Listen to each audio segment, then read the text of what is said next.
My first relationship had a humiliating ending because I have a micropenis. I'm a 31-year-old man with Klinefelter syndrome and a 2-inch erect micropenis. I've dealt with embarrassment and ridicule for most of my life because of the size of my genitals. Despite all the painful experiences during my teenage years, I always tried to push forward. Doctors would tell me that a penis wasn't essential for sexual satisfaction, and I chose to believe them. I took the time to educate myself about sex and how to please a woman in other ways. When I was 22, I had my first girlfriend. Like most couples, we eventually reached the point of being intimate. I could tell she was a bit surprised or uncomfortable the first time she saw me naked, but after that initial moment, things seemed to go okay. She didn't want to perform oral sex on me, saying she just didn't like it, which I accepted. Everything else seemed fine. I focused on pleasing her using my hands and mouth, and she reached orgasm. I didn't finish myself, but it was my first time, so I didn't think much of it. Over time, our sex life became one-sided. It mostly involved me performing oral sex on her. There was no penetration,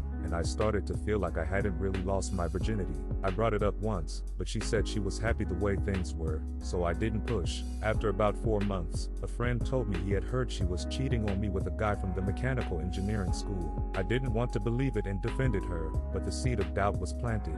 Then, one day, I happened to see a WhatsApp notification pop up on her phone. Nothing obvious, but it made me curious. I asked her who he was, and her reaction made me suspicious. When I asked again, she snapped, saying, "Calm down, he's just a friend." I didn't know having a baby that made you this insecure.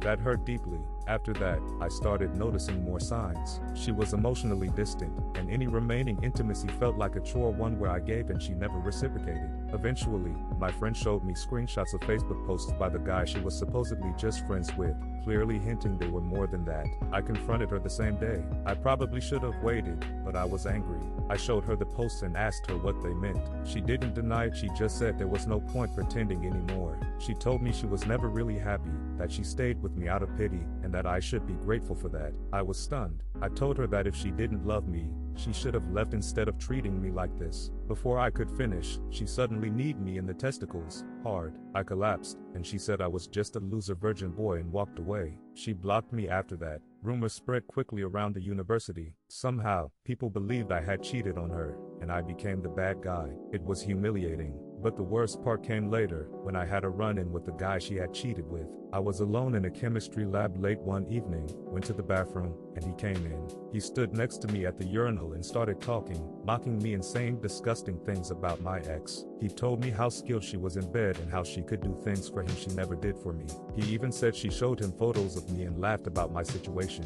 I tried to stay calm and leave, but he blocked the door, trying to provoke a fight. I just told him I didn't want any trouble. His final words were, "Guess she popped your little balls with that knee, huh?" Then he let me go. I went home and cried that night. It was the most humiliating experience of my life. That relationship shattered my self-esteem and distorted my view of sex and intimacy. 9 years have passed since then. I've had 4 more relationships. Every one of them ended because of my condition.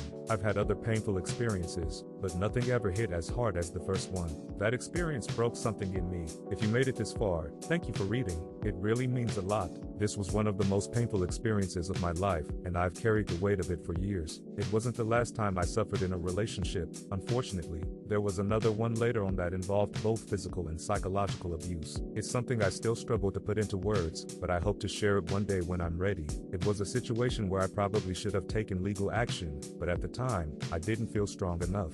For now, I just needed to get this off my chest. Thank you again to anyone who took the time to listen.